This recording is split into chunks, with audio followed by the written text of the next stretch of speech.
2024 में है कोई टक्कर में? 2024 में मोदी जी के अलावा आपको कोई दिख रहा है टक्कर में? Modi ji, only Modi. We want Modi, we want Modi, we want Modi.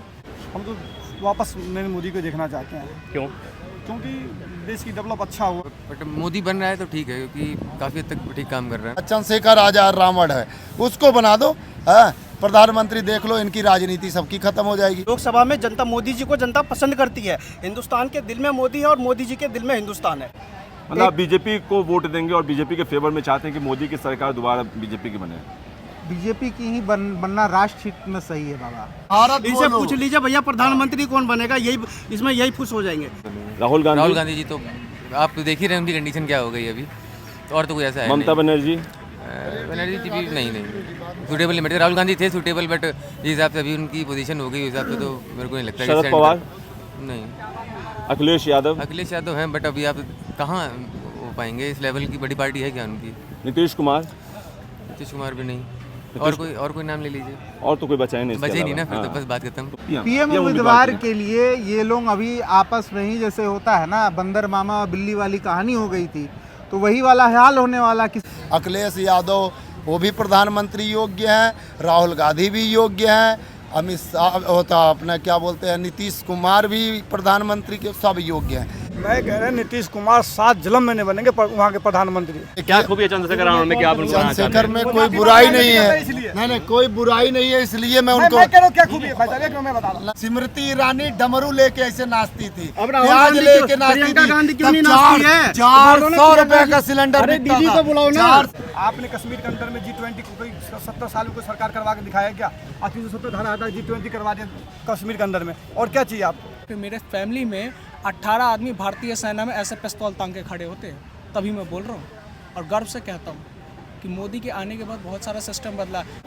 Hello दोस्तों, आप देख रहे हैं अभिजीत हिंदुस्तानी चैनल और अभी हम लोग कनॉट प्लेस में हैं और 2024 में किस पार्टी की तरफ हवा है, राजनीतिक रुख क्या कहता है, यहाँ पे हम लोगों से राय जानते हैं। आप किसको वोट देना चाहेंगे? मोदी। किस बात को लेकर? विकास की बात को लेकर। क्या क्या विकास किया उन्होंने? 2014 के बाद देख लीजिए क्या विकास हुआ है। बताइए आप। इंफ्रास्ट्रक्चर को देखिए, इंफ्रास्ट्रक्चर का कोई विकास नहीं होता क्या?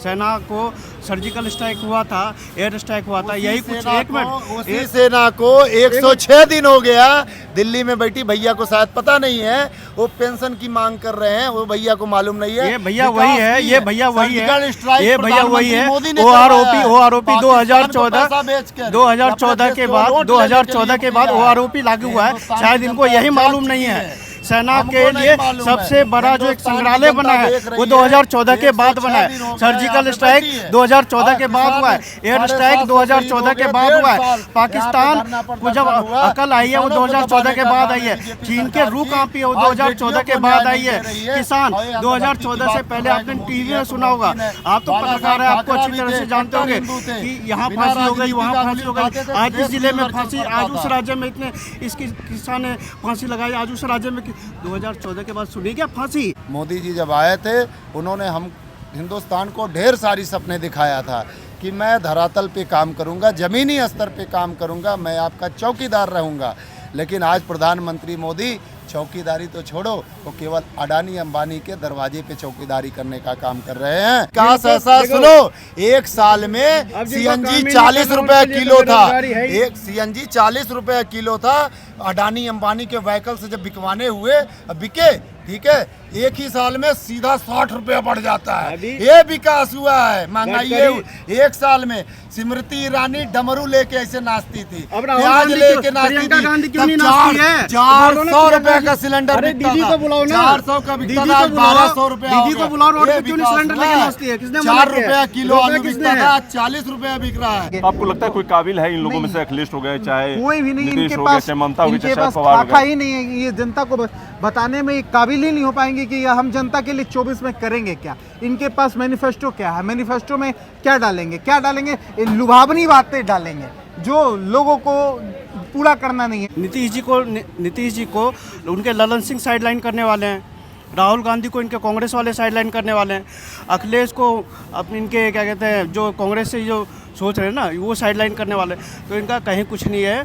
2024 में स्पष्ट बहुमत मोदी जी का है। तो कुछ लगता है आपको विपक्ष की तरफ से कोई मोदी के खिलाफ ऐसा चेहरा जिसको उतारा जा सके मोदी के खिलाफ? बहुत मुश्किल है, मेरे को लगता है। चंद्रशेखर आजाद रावण है, उसको बना दो, हाँ, प्रधानमंत्री देख लो, इनकी राजनीति सबकी खत्म हो जाएगी। सवाल ये है कि 2024 में किसको आप प्रधानमंत्री के तौर पे दोबारा मोदी को देखना चाहेंगे या विपक्ष की तरफ से किसी और को देखना चाहेंगे? जाहिर है बिल्कुल ही मोदी को ही देखना चाहेंगे। मेरे फैमिली में 18 आदमी भारतीय सेना में ऐसे पिस्तौल तांग के खड़े होते हैं, तभी मैं बोल रहा हूँ और गर्व से कहता हूँ कि मोदी के आने के बाद बहुत सारा सिस्टम बदला। 2003 की घटना बता रहा हूँ, 154 बटालियन CISF सहारनपुर में चलता था। वहाँ से कमांडेंट जब फ़ोन करता था ना, गृह मंत्रालय आगे ही है, ज़्यादा दूर नहीं है, 300 मीटर की दूरी पे है। हाँ जी, गोली चल रही है यहाँ से, बताओ क्या करूँ? गृह मंत्रालय वाले बोलते थे, अरे अपना बंदा, उससे नाम पूछो किस गांव का है, अपना बंदा, उसको मत मारना, उसको ऐसे ही कर दो, मना लो। अब ये होता है अगर कमांडेंट यहाँ पे फ़ोन करता ना, अबे तू मेरे से क्यों पूछ रहा है, जो देशद्रोही हम ठोक दो, ये सिस्टम होता है। तो ये सारी उपलब्धियाँ हैं। मतलब सेना का मनोबल बढ़ा है मोदी गवर्नमेंट बिल्कुल में। बढ़ा है। बुलेट प्रूफ जैकेट देने की किसी ने बात करी आज से? पार्लियामेंट में तो सारे चिल्लाते हैं। बुलेट प्रूफ जैकेट देने की बात करी किसी लेकिन ने? ये तो मेरे को कैसा बताइए। मनोबल बढ़ा है कि जो उन्होंने कह दिया कि ठीक है आपकी नौकरी जो कुछ सालों के लिए, इसके बाद आपको जो है, कोई बोलता है गार्ड पे नौकरी लगा देंगे, कोई बोलता है कि जो है आप देख लेना अपने हिसाब से। कह रहे हैं कि आप फैमिली में बहुत सेना के मेंबर सब हैं, लेकिन वो फैसला सही है जो कॉन्ट्रैक्ट बेसिस पे इनको नौकरी दी जाती है? बिल्कुल सही है। अरे भाई दिमाग में रहेगा भूसा भरा, सबको चाहिए सरकारी नौकरी करेंगे तो लालू यादव जैसे आदमी को बना लो। तुम हमको जमीन दो, हम तुम्हारे बेटा को नौकरी देंगे, बना दीजिए। लालू यादव जैसे आदमी को रेल मंत्री बनेगा, रेल मंत्रालय में नौकरी दे देगा, सारी जमीनें ले लेगा, 9वीं फेल को नौकरी मिल जाएगी। जैसे उनके माननीय डिप्टी CM है उनके बेटे, तो वो अपने बेटे को भी रेल मंत्रालय में OSD बना देंगे। फिर ज़रूरत क्या है पढ़ने की? अगर जिसको नौकरी चाहिए सरकारी, कुछ मत कीजिए, लालू यादव जी पे जाइए, लालटेन छापे ऐसे बटन दबा दीजिए, अपने आप रेल मंत्रालय में 9वीं फेल भी होंगे, ज़मीन दे दीजिए, नौकरी मिल जाएगी। ठीक है, लेकिन मोदी में तो ऐसा पॉसिबल ही नहीं है। मोदी जी कहते हैं, बाबू आप चाहे रिक्शे वाले के बेटे हो, चाहे अडानी के बेटे हो, टैलेंट है तो जॉब अवेल करो, टैलेंट नहीं है तो बाहर का रास्ता वो रहा। अगर हमारा देश अगर देखा जाए तो कोरोना के बाद भी हमारा देश उठ के खड़े हुए है अच्छे लेवल पे। आज हमारा दूसरे कंट्री के आप देख लो हालात क्या है कोरोना की बात। अमेरिका में 4-4, 5-5 बैंक डूब गया, MS जन सब डूब गया है, चीन का बैंक डूब गया, लेकिन हमारा देश अभी भी बेहतर पे जा रहा है।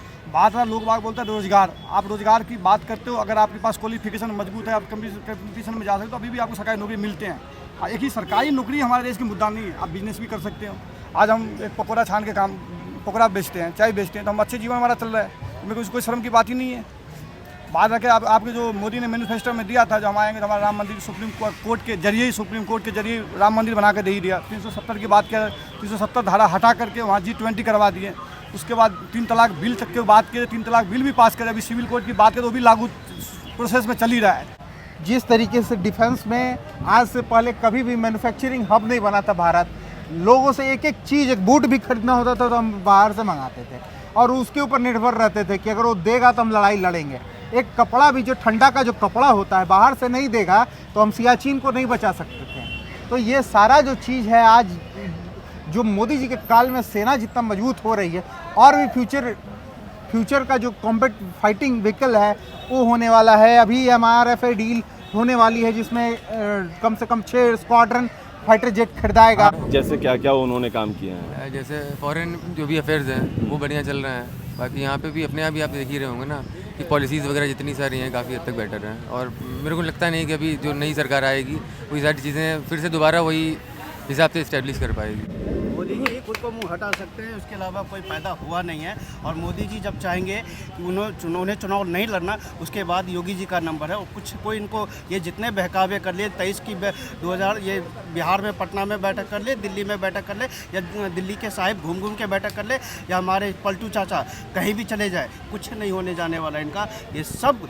धड़े के धड़े रह जाएंगे। कहा जाता है क्या खूबी है चंद्रशेखर रावण में कि आप उनको बनाना चाहते चंद्रशेखर में कोई बुराई नहीं है, नहीं कोई बुराई नहीं है, इसलिए मैं उनको क्या खूबी है मैं बता रहा हूँ। मैं बता रहा हूँ। देखिए हर किसी में बुराई ढूंढ दे रहे हैं सब लोग। चंद्रशेखर में अच्छाई क्या है? अच्छाई ये अभी कोई बुराई नहीं है ना, इसलिए मैं सोच रहा हूँ कि उन्हीं को बना दो जब भैया हर कोई बेकार ही है।